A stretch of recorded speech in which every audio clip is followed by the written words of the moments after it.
Hi friends, ఎలా ఉన్నారండి? బాగున్నారా? ఈ వీడియో ఖచ్చితంగా చెప్పగలను ఉప్మా ప్రియులకు మాత్రమే. ఉప్మా అంటేనే ఆమెడు దూరం ఉంటారు. అదేంటో కానీ ఉప్మా అంటే నాకు చాలా ఇష్టమండి. గోధుమ రవ్వ, బెన్సీ రవ్వ, పెద్ద నూకతో ఉప్మా ఇలా చేస్తుంటాం కదా, ఒకసారి ఇలా కూడా ట్రై చేసేయండి. మరి ఇవేమో అనుకుంటున్నారా? నూకలండి. బియ్యం చెరగ్గా వస్తాయి కదా నూకలు. ఇవైతే మా పక్కింటి పాప వాళ్ళ ఊరికి వెళ్ళేటప్పుడు వాళ్ళ అమ్మ ఇచ్చిందంట. ఆ పాప ఏం తెచ్చినా సరే నాకు ఇస్తుంటుంది. చూస్తున్నారా, నాకు ఉప్మా ఇష్టమని ఇలా నూకలతో ఉప్మా చేసుకోమంది. చాలా బాగుంటుందండి. మీరు కూడా ఈ వీడియో చివరి వరకు చూసి ఒకసారి ట్రై చేసేయండి. ఎంత బాగుంటుందో మీరే అప్పుడు మెసేజ్ పెట్టండి నాకు. చూస్తున్నారా, నూకలైతే నేను శుభ్రం చేసేసుకున్నాను. అందులో రాళ్ళు గట్ట ఉంటాయి కదా, అవైతే శుభ్రం చేసుకొని ఒక పెద్ద కళాయిలో వేసుకొని నూకల్ని చక్కగా ఎర్రగా వచ్చినంత వరకు వేపుకోవాలండి. కాస్త సిమ్లో ఉంచుకొని వేపుకోవాలి. ఇలా వేపితే ఉప్మా అంటుకోకుండా విడివిడిగా వస్తుంది. చిన్నప్పుడు మా అమ్మ ఈ ఉప్మా చేసేటప్పుడు ఖచ్చితంగా చేపల పులుసు చేసుకొని చక్కగా తినేసేదాన్ని. నాకు అంత ఇష్టమండి ఉప్మా అంటే. అందులోని ఈ పెద్ద నూక ఉంటుంది కదా, దాంతో బియ్యం నూక మనం తయారు చేసుకుంటాం కదా ఇంటి దగ్గర, ఆ నూకతో ఉప్మా అయితే నాకు చాలా ఇష్టము. నేనైతే ఇగో చూస్తున్నారా, నూకలతో ఫస్ట్ టైం అయితే ఉప్మా చేస్తున్నానండి. చాలా బాగా కుదిరింది. మీరు కూడా చివరి వరకు ఈ వీడియో చూడండి, చూసి ఎలా ఉందో కామెంట్ చేయండి. చూస్తున్నారా, ఇలా ఎర్రగా వేపుకోవాలి. ఇలా వేపుకుంటేనే ఉప్మా మనకి చక్కగా వస్తుందండి. నేనైతే ఉప్మా కోసం అయితే ఒక 2 టమాటీలు, కరివేపాకు, అల్లం మెయిన్ అండి దీనికి. అల్లం దంచి పెట్టుకుని ఉంచుకోవాలి. పచ్చిమిరపకాయలు కానీ మీకు కారం ఎంత ఇష్టమో అంత వేసుకోండి. పోపులకి అయితే చక్కగా శనగపప్పు ఎక్కువగా ఉంటే బాగుంటుంది పోపుల్లో. ఇంకా నేనైతే కొత్తిమీర అయితే లేదండి, కొత్తిమీర ఉంటే ఇంకా బాగుంటుంది. ఇంకా చూస్తున్నారా, పోపు అయితే వేసేసాను. కాస్త ఆయిల్ ఎక్కువే పడుతుంది.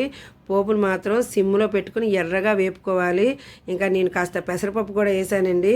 పెసరపప్పు వేసుకుంటే ఇలాంటి ఉప్మాలకి చాలా బాగుంటుంది.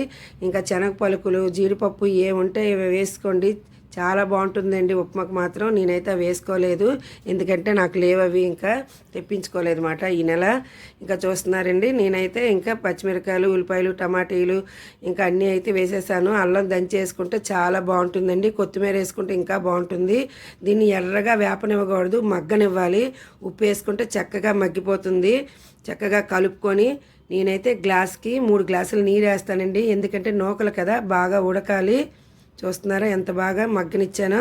ఇలా మగ్గిన తర్వాత ఇంకా నేనైతే ఒక కప్పు నూక తీసుకున్నాను. ఒక కప్పు నూకకి ఇంకా 3 లోటాల నీరు అయితే వేసానండి. చూస్తున్నారా, బాగా మరగనివ్వాలి. నీళ్ళు ఎంత బాగా మరిగితే ఉప్మా అయితే అంత బాగుంటుందండి, బాగా ఉడుకుతుంది. ఎందుకంటే మనం వాడింది నూక కాదు, నూకలు. చాలామందికి తెలిసే ఉంటుంది, ఎవరికైనా తెలిస్తే కామెంట్ చేయండి. ఎప్పుడైనా ఇలాంటి ఉప్మా తింటే అది కూడా కామెంట్ చేయండి. చూస్తున్నారా, ఎర్రగా వేపుకున్నాం కదా, ఆ నూకనైతే చక్కగా మరుగుతున్న దీంట్లో వేసేసుకోవాలి. వేసేసుకొని సిమ్లో పెట్టేసుకోవాలండి. ఒక 10 నిమిషాలు బాగా ఉడకనిచ్చి సిమ్లో పెట్టేసుకుంటే ఉప్మా అయితే చక్కగా ఉడుకుతుంది, బాగా వస్తుంది. చూస్తున్నారా, చాలా టేస్ట్గా ఉంటుందండి. పిల్లలు ఇష్టపెట్టుకోరేమో కానీ పెద్దలైతే మాత్రం చక్కగా తింటారు. దీనికి సరైన కాంబినేషన్ చికెన్ గ్రేవీ కానీ చక్కగా చేపల పులుసు కానీతో తింటే మామూలుగా ఉండదు. చూస్తున్నారా, 10 నిమిషాలు చక్కగా ఉడకనిచ్చి సిమ్లో పెట్టేశాను. సిమ్లో పెట్టి మూత పెట్టుకొని మరొక 20 నిమిషాలు అలా చిన్న సిమ్లో ఉంచితే ఉప్మా అయితే చాలా బాగుంటుందండి. ఇంకా వేడి మీద కాస్త మెత్తగా ఉన్నట్టుగా ఉంటుంది, కానీ చల్లగా అయితే చక్కగా విడివిడిగా అయిపోతుంది. నేనైతే ఈరోజు చక్కగా చికెన్ గ్రేవీతో ఉప్మానైతే లాగించేస్తున్నాను. ఎవరికైనా నచ్చితే చక్కగా ఇలా చేసేసుకోండి. ప్లీజ్ ఫ్రెండ్స్, నచ్చితే నా వీడియోని please like and share, subscribe my channel. భలే బాగుంటుందండి ఈ కాంబినేషన్. జై శ్రీరామ్.